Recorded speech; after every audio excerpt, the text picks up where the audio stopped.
number 64. I am a member of Group 2. Today, the topic of my presentation is immigration in mammals. So, dear, सबसे पहले हम लोग move करते हैं कि immigration क्या होता है, इस टर्म को समझने की कोशिश करते हैं. So, यहाँ पर जो है movement of the individual animals into a new area, मतलब कि एक एनिमल्स का किसी न्यू एरिया की तरफ मूव कर देना, इंडिविजुअल्स का किसी न्यू एरिया न्यू पॉपुलेशन के अंदर ऐड हो जाना, उसे हम लोग कहते हैं इमिग्रेशन. और एमिग्रेशन क्या होता है कि एनिमल्स का किसी अपनी पॉपुलेशन से अलग हो जाना, ठीक है, पॉपुलेशन से बाहर मूव कर जाना. सो जैसे इसमें इजी वर्ड में हम लोग इसको समझने की कोशिश करते हैं. लाइक एक गांव में जो है वो 100 पीपल रह रहे हैं, ठीक है, बाहर से जो 20 जो है वो न्यू आके ऐड हो गया इसके अंदर, तो वो होगा इमिग्रेशन. अगर तो उसी 100 में से जो है वो 20 मूव कर जाए बाहर को, तो वो हो जाएगा एमिग्रेशन. सो सबसे पहले इमिग्रेशन जो है वो एक इम्पोर्टेंट कंपोनेंट होता है पॉपुलेशन इकोलॉजी का, ठीक है. इसमें हम स्टडी करते हैं कि किस तरह से जो पॉपुलेशन जो है वो उसका साइज चेंज हुआ है, स्ट्रक्चर चेंज हुआ है टाइम के साथ साथ, किस तरह से उसमें चेंजेस आए हैं.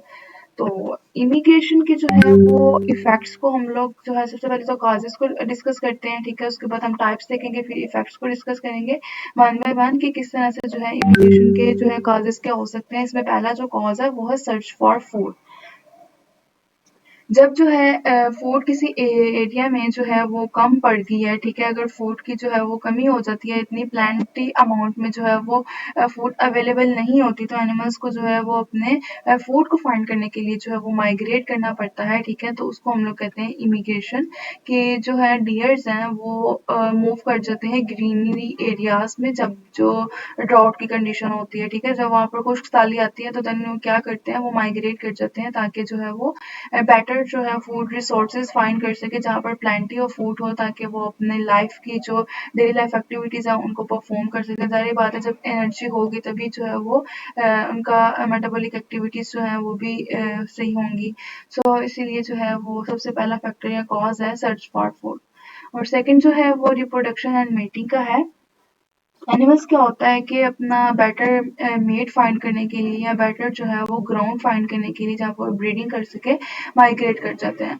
इसमें हम एग्जांपल लेते हैं कि जो मेन लाइन्स होते हैं ना वो अपने प्राइड से अलग हो जाते हैं. तो अब अलग होकर जो है वो न्यू ग्रुप ज्वाइन क्यों करते हैं, ताकि वो इन ब्रीडिंग से बच सके. इन ब्रीडिंग का मतलब होता है कि पॉपुलेशन के अंदर ब्रीडिंग होना ना, मतलब एक ही पॉपुलेशन है वो उसके अंदर जो है ब्रीडिंग होना, उसी नस्ल को बढ़ाना, तो वो इन ब्रीडिंग होता है. लेकिन लायंस नहीं ऐसा करते. लायंस क्या करते हैं कि वो अलग हो जाते हैं अपने ग्रुप से, किसी न्यू जो है वो पॉपुलेशन में जाके शामिल हो जाते हैं ताकि वहाँ की नस्ल को जो है वो बढ़ा सके, ठीक है.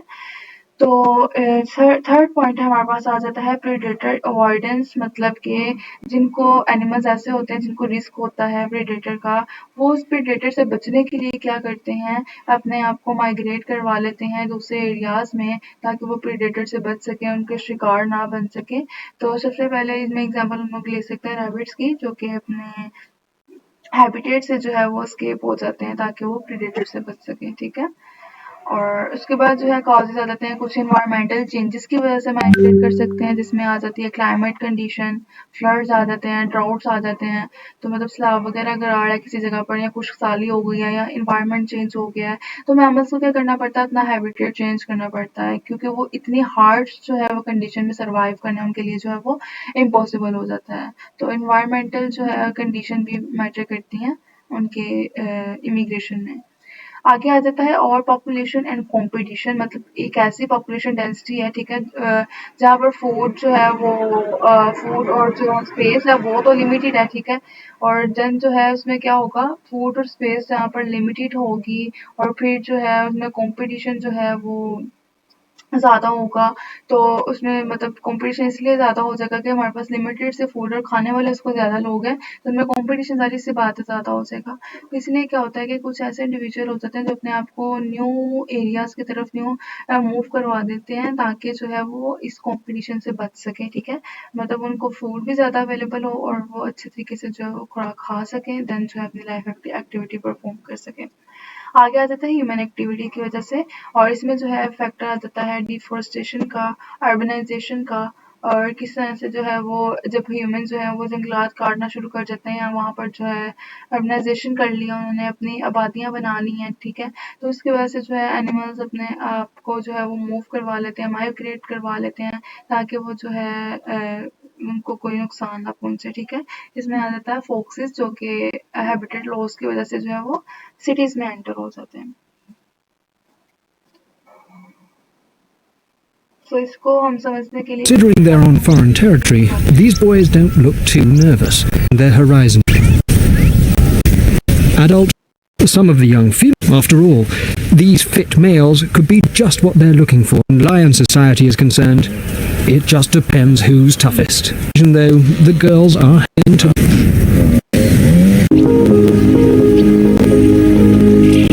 2 years later, Scar was gone, and those tough, dangerous lions were still around. Now, Simba and his partner were comfortably ensconced as the आ जाती है टाइप्स ऑफ इमिग्रेशन, जिसमें इसकी 5 टाइप्स आ जाती हैं। पहली जो है वो परमानेंट इमिग्रेशन है। इसका मतलब है कि अगर एनिमल्स एक बार मूव कर गया है अपनी जगह, अगर अपनी एक जगह से जो है दूसरी जगह पे मूव कर गया है तो दोबारा वहां पर वापस नहीं आएगा, परमानेंटली माइग्रेट कर गया है। इसमें आ जाती है मेल लाइन्स की एग्जाम्पल, जैसे वो न्यू ब्राइड्स को ज्वाइन कर लेते हैं तो वो परमानेंटली जो है वहां से इमिग्रेट हो जाते हैं, ठीक है, और दोबारा वापस नहीं आते। एक होती है टेम्परेरी इमिग्रेशन। टेम्परेरी का मतलब होता है वक्ती तौर पर जो है उनको इमिग्रेशन की ज़रूरत पड़ती है, ठीक है, और बाद में जो है क्या होता है इमिग्रेशन मतलब वक्ती तौर पर उनको ज़रूरत पड़ती है, बाद में वापस आ जाते हैं। इनमें हम एग्जांपल लेते हैं कि जो बैट्स होते हैं ना वो रात टाइम जो है वो अपने फूड को तलाश करने के लिए बाहर निकलते हैं, तो वापस जैसे फूड उनको अवेलेबल होती है खाते हैं तो वापस जो है वो अपनी जगह पर आ जाते हैं। और थर्ड आ जाता है सीज़नल इमिग्रेशन, सीज़न के साथ-साथ जो वेरी करती है, ठीक है? इसमें मतलब अगर कुछ जो है वो समर में माइग्रेट करते हैं, कुछ ऑटम में तो इस तरह से सीज़न वाइज़ जो है वो कुछ मैमल्स माइग्रेट करते हैं, जिसमें कैरिबो है जो कि मूव करता है न्यू ग्राजिंग एरियाज़ में किस सीज़न में? समर में।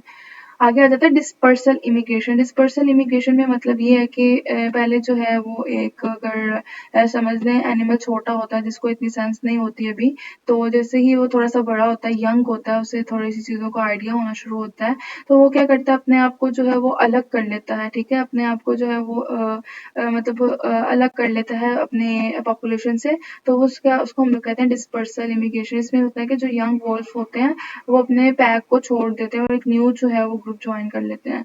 जब जैसे वो यंग होते हैं ना तो यंग होते साथ जो अपना ग्रुप लीव करते हैं ना वो आ जाएगा डिस्पर्सल इमिग्रेशन में। फिफ्थ पॉइंट आ जाता है फोर्स इमिग्रेशन, मतलब कि उनकी बाय चॉइस तो नहीं होता कि वो माइग्रेट करें, लेकिन जो है मजबूरन समझ लें आप, फोर्सफुली जो है उनको माइग्रेट करना पड़ता है। इसमें आ जाता है कि अगर मतलब ये जो हमने अभी कॉज पढ़ा था डिफॉरेस्टेशन का, अर्बनाइजेशन का, वो इसमें आ जाता है कि उसकी वजह से जो है एनिमल जब अपना हैबिटेट लॉस कर देते हैं तो उनको जो है वो माइग्रेशन की ज़रूरत पड़ती है। तो इसको हम लोग एक टेबल के थ्रू समझने की कोशिश करते हैं कि जो परमानेंट माइग्रेशन होती है ना वो उसकी ड्यूरेशन क्या है कि वो लाइफ लॉन्ग है, हमेशा के लिए होती है, उसमें एनिमल वापस नहीं आता है। और ये इसमें क्या चीज़ ट्रिगर करती है उनको कि वो मीटिंग के लिए जा रहे हैं, अपना टेरिटरी जो है वो बिल्ड करने के लिए जा रहा है, ठीक है। तो टेम्परेरी जो होता है वो कुछ डेज के लिए होता है, कुछ आवर्स के लिए होता है और उसमें एनिमल वापस आ जाता है। ये अपने फीडिंग के शेल्टर के लिए होता है, उसको ट्रिगर करता है। सीजनल में आ जाता है कि मंथ्स, कुछ मंथ जब तक वो सीजन है, नेक्स्ट सीजन में वो वापस आ जाते हैं, ठीक है। और इसमें आ जाता है क्लाइमेट या फूड की अवेलेबिलिटी की वजह से जो है। और डिस्पर्सल्स का मतलब होता है इसका ड्यूरेशन है वंस, मतलब एक बार ही जब वो बड़ा हो गया, यंग हो गया, देन वो उसने क्या कर लेना, वहां से माइग्रेट कर जाना है और वापस वो नहीं आता। और इसमें क्या होता है कि कंपटीशन की वजह से यहाँ तो मतलब अगर उस जगह पर फूड कम है तो स्पेस भी कम है तो उसमें कंपटीशन ज़्यादा होगा ना, तो इसलिए वो ऐसी जगह चल जाता है जहाँ पर कंपटीशन कम हो और वो अपने फूड को जो है वो कर सके पूरा, देन जो है इनब्रीडिंग से बचा जा सके, ठीक है, तो इसके लिए भी वो जो है डिस्पर्स हो जाता है। आगे फिफ्थ आ जाता है फोर्ट्स। फोर्ट्स में आ जाता है परमानेंट, ठीक है, तो ये परमानेंट जो है इसका ड्यूरेशन है, मतलब अगर एक जगह से डिफोरेस्टेशन हो रही है, अर्बनाइजेशन हो रही है, कॉलोनीज वहाँ पर जो है बन गई हैं, तो एनिमल्स बेचारे कहाँ जाएंगे, वो परमानेंटली माइग्रेट कर जाएंगे। तो वापस रेयर होता है कि वो वापस आए, लेकिन ये है कि वो अब उनके लिए कोई जो है उनका होता ही नहीं है शेल्टर के जहाँ पर वो रह सकें, तो उनकी जो है ह्यूमन एक्टिविटी की वजह से जो है वो माइग्रेट करना पड़ता है। तो ये इसकी टाइप्स थी। उसके बाद आ जाता है कुछ इफ़ेक्ट्स, ठीक है, इमिग्रेशन के। इमिग्रेशन का जो सबसे पहला इफ़ेक्ट है ना, वो है पॉपुलेशन के साइज़ में इज़ाफ़ा हो जाना। मतलब कि अगर न्यू इंडिविजुअल हैं, वो पॉपुलेशन के अंदर आके एंटर हुए हैं, तो ज़ाहिर-सी बात है उनका नंबर बढ़ गया है। जैसे मैंने आपको स्टार्ट में बताया था कि 100 लोग थे गाँव में, तो 20 न्यू आ गए हैं, तो 120 हो जाएँगे ना, तो वो एक पॉपुलेशन के साइज़ में जो है वो उसको इंक्रीज़ कर रहे हैं, ठीक है। तो उसमें क्या होगा कि बाकी जो रिसोर्सेज़ होंगे ना, उधर भी कम हो जाएँगे, ठीक है। तो मतलब स्पीशीज़ अगर वहाँ पर ज़्यादा हैं तो उनके भी जो लोकल रिसोर्सेज हैं उनमें कमी आ जाएगी। आगे सेकंड आता है इंक्रीज इन जेनेटिक डाइवर्सिटी। तो इसका एक ये भी फैक्टर आता है कि जेनेटिक डाइवर्सिटी जो है वो इंक्रीज हो जाती है। जैसे जो है न्यू जीन्स आते हैं, ज़ाहिर-सी बात है। अब वो अपने ग्रुप से हट के जो है वो ब्रीडिंग करेंगे ना, तो अपने मेट को जो है वो आउटसाइड द ग्रुप फाइंड कर रहे हैं, वो अपने आउटसाइड द पॉपुलेशन फाइंड कर रहे हैं। ज़ाहिर-सी बात है उनकी जो है जनरेशन है उसमें न्यू जीन्स इंट्रोड्यूस होंगे, तो ये इनब्रीडिंग से भी बचने के लिए बेटर है, ठीक है। और उसके अलावा जो है वो अडैप्टेबिलिटी को भी इंक्रीज़ करता है और ओवरऑल जो है फिटनेस को भी इंक्रीज़ करता है। मतलब कि कहते हैं उनको, वो ये कह रहे हैं कि अगर आउटसाइड वो मेट तलाश करते हैं तो उनके लिए एक बेनिफिशियल है। तो जो कि ओवरऑल जो है वो इम्प्रूविंग की तरफ जो है उनको लेकर जाता है। तो थर्ड आगे फैक्टर आता है कंपटीशन इंक्रीज होता है। ज़ाहिर-सी बात है जब एनिमल ज़्यादा होंगे, फूड की डिमांड भी ज़्यादा होगी, वहाँ पर ज़्यादा उनको स्पेस चाहिए होगी, मेट्स होंगे, तो वो सारी चीज़ें जो हैं वो इंक्रीज करती हैं, ठीक है। और एनिमल्स को जो है वो सर्वाइव करना पड़ता है, स्ट्रगल करनी पड़ती है सर्वाइवल के लिए, ताकि वो रह सकें, ठीक है, यहाँ पर। वरना जो है अगर वो वहाँ पर नहीं रह सकते देन जो है वो इमिग्रेट हो जाते हैं। अच्छा, उसके बाद आ जाता है सेपरेट ऑफ डिसीज़ेज़। मतलब अगर कुछ ये एक मेन नेगेटिव इफ़ेक्ट है, ठीक है? कुछ इसमें पॉज़िटिव भी हैं, कुछ नेगेटिव भी हैं। तो इसमें जो नेगेटिव इफ़ेक्ट वो ये है कि सेपरेट ऑफ डिसीज़ेज़, मतलब कि अगर कोई ऐसा बंदा जो बाहर से आ रहा है, ठीक है? तो वो ऐसा भी तो हो सकता है ना उसके साथ कोई पैथोजन या पैरासाइट्स अटैच हो। जैसे ही वो एंटर हो इसके अंदर, तो वहाँ पर जो है जो लोकल पॉपुलेशंस हैं जो पहले ही एग्ज़िस्ट कर रही हैं, तो उसके अंदर कोई ऐसी पहले इन्फेक्शन या डिसीज़ नहीं थी, उनके आने के बाद जो इमिग्रेट होके आए हैं एनिमल्स, उनके आने के बाद इंट्रोड्यूस हुई हैं।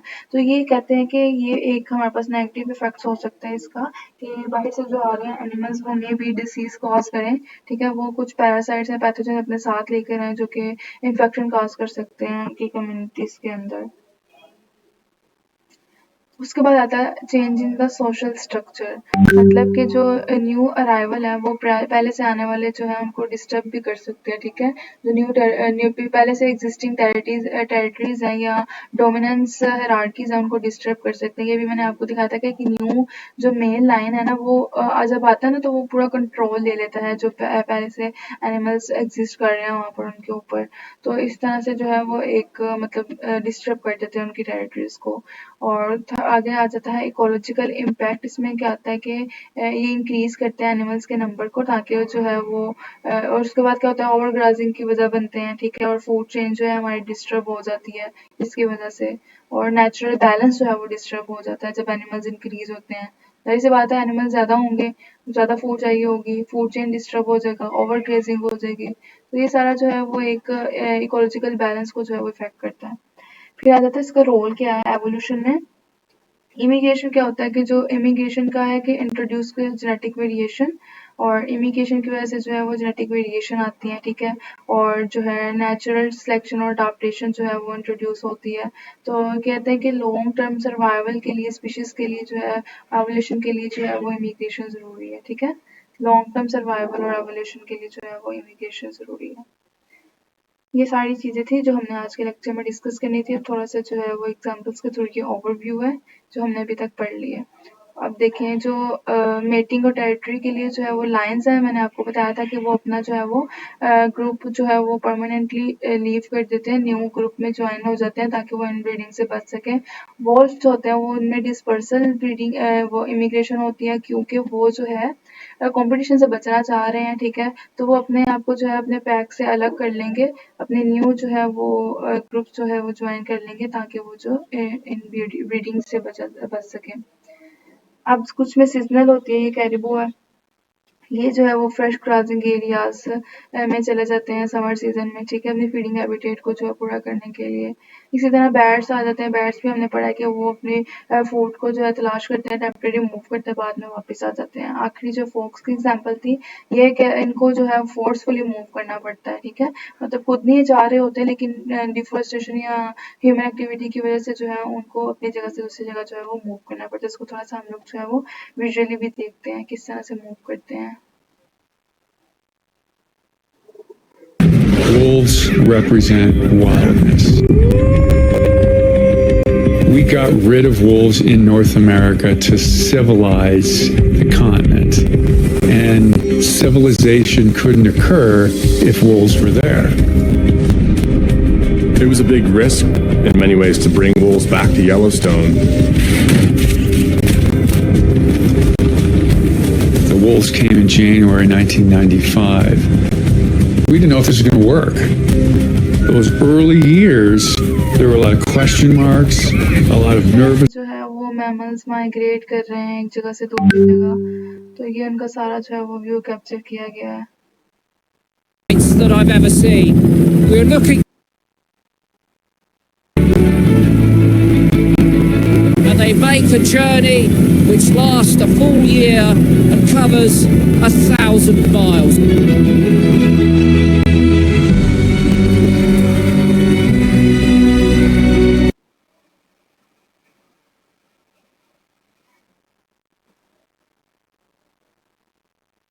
Hyenas. के लिए जो है वो ज़रूरी होती है इमिग्रेशन, ठीक है, ताकि एक हेल्थी पॉपुलेशंस को जो है वो मेंटेन किया जा सके, ठीक है, और ताकि जो है वो लोकल एक्सटिंक्शन से जो है वो बचा जा सके। और जेनेटिक वेरिएशन की भी वजह से जो है वो मैटर करती है ये, ताकि न्यू जीन्स जो है वो इंट्रोड्यूस हो सकें, ठीक है, और जो है इन ब्रीडिंग से बचा जा सके। तो ये सारी चीज़ें जो है वो मैटर करती हैं। उसके बाद एनवायरमेंटल अडाप्टेशन आ जाता है, ताकि जो है पॉपुलेशन को बेटर जो है वो क्लाइमेट मिल सके सर्वाइवल के लिए। और इकोसिस्टम स्टेबिलिटी आ जाता है, इसमें आता है कि वो मतलब इमिग्रेशन जो है वो फूड चेन डायनामिक्स को, सीड डिस्पर्सल और प्रीडेटर प्रे बैलेंस के लिए जो है वो इम्पोर्टेंट है, ठीक है, ताकि जो है डिफरेंट हैबिटेट्स में जो है वो प्रीडेटर से बचा जा सके और फूड की अवेलेबिलिटी वगैरह ये सारी चीज़ें देखी जाती हैं। आगे आ जाता है इमिग्रेशन मैमल से, ये सारा वही कंक्लूजन है, ठीक है। इमिग्रेशन का मतलब था, हमने क्या कहा कि moving into a new areas में मूव कर जाना, जिसको ट्रिगर कर रहा था force scarcity, reproduction, predator, climate change और ह्यूमन एक्टिविटी। और टाइप्स हमने 5 पढ़ी, परमानेंट, टेम्परेरी, सीजनल, डिस्पर्सल और फोर्स। उसके बाद की इफेक्ट्स देखे थे, population growth, genetic diversity, competition और डिसीज सेपरेट।